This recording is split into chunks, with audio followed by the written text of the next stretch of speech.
Could the Bills trade for Trey Hendrickson and go all in? That's what we're going to talk about here on the Bills Breakdown. My name is Harrison Graham. Hendrickson sounded off with the Bengals media today. He is not happy with his current situation in Cincinnati. So we're going to dive on into that. But first, I want to remind you guys to subscribe to the channel. We got daily Bills content here on this show, continuing to grow this channel. We're trying to get to 5,000 subscribers ASAP. Help us out, subscribe, turn on notifications. That way you never miss an episode of the Bills Breakdown.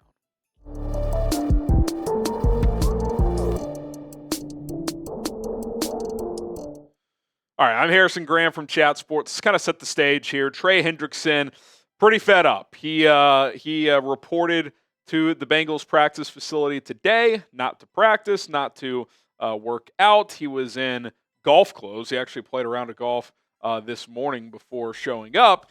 And his whole point of showing up was to show respect to the media and basically just give his side of the story. We've heard statements here from both sides. He just wanted to get it all out there. So going to kind of rip through some of this here. Paul Denner Jr., who covers the Bengals, said Trey Hendrickson just spent 25 minutes with us and had a lot to say and didn't hold back. The word disappointed was used often, said his statements have been provoked. Asked explicitly if he will play on his current deal, he said no. Stay tuned, much more to come, including this. Trey Hendrickson sounding off more on his frustration. He said, if I sat here with 4 sacks, they'd want a pay cut and some money back. I'm not going to apologize for the rates being paid to defensive ends in the National Football League. Jordan Schultz adding this as well, saying Trey Hendrickson said he received a text from head coach Zach Taylor 30 days before mandatory minicamp warning he'd be fined if he didn't show up, something that frustrated him, especially given the poor communication from the team throughout the offseason. Hendrickson also made it clear he will not play under the final year of his current contract. That would piss me off. Like, I'm not hearing from the team, and then the one thing I do hear from the team, oh, by the way, if you don't show up, we're going to fine you. I think Hendrickson's out of there. You know, he did say today, look, things can change. We saw Myles Garrett in Cleveland. They paid up, and he ended up staying. But I think unless he's flirting with that kind of money from Cincinnati, like I think at this point he's so fed up with the situation because last year he was worthy of an extension and pay raise, and they didn't do it. And he said, okay, I'll play one more year out, and I'll ball out again, led the league in sacks. And then this year they're still not playing ball. They're not even negotiating.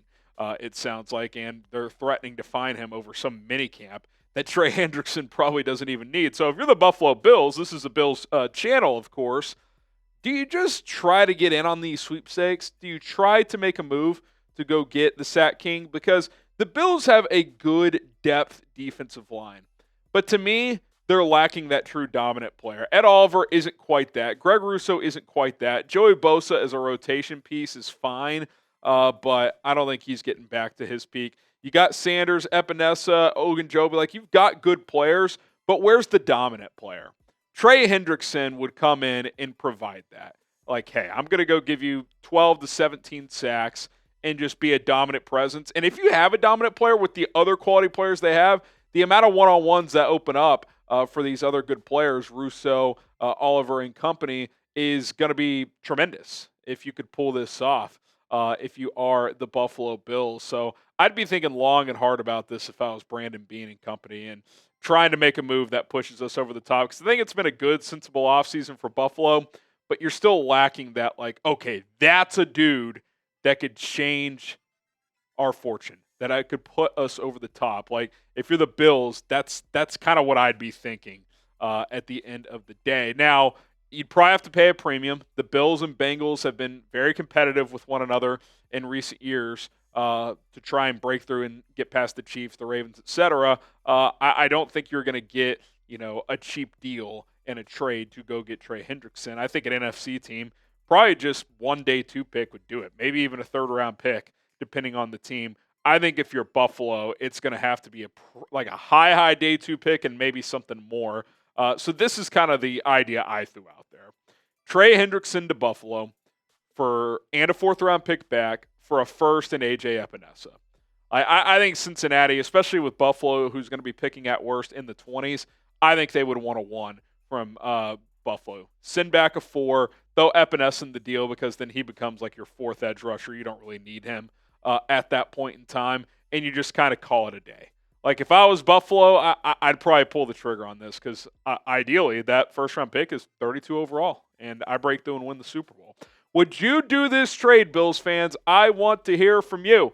Type Y for yes, you would. Type N for no, you would not.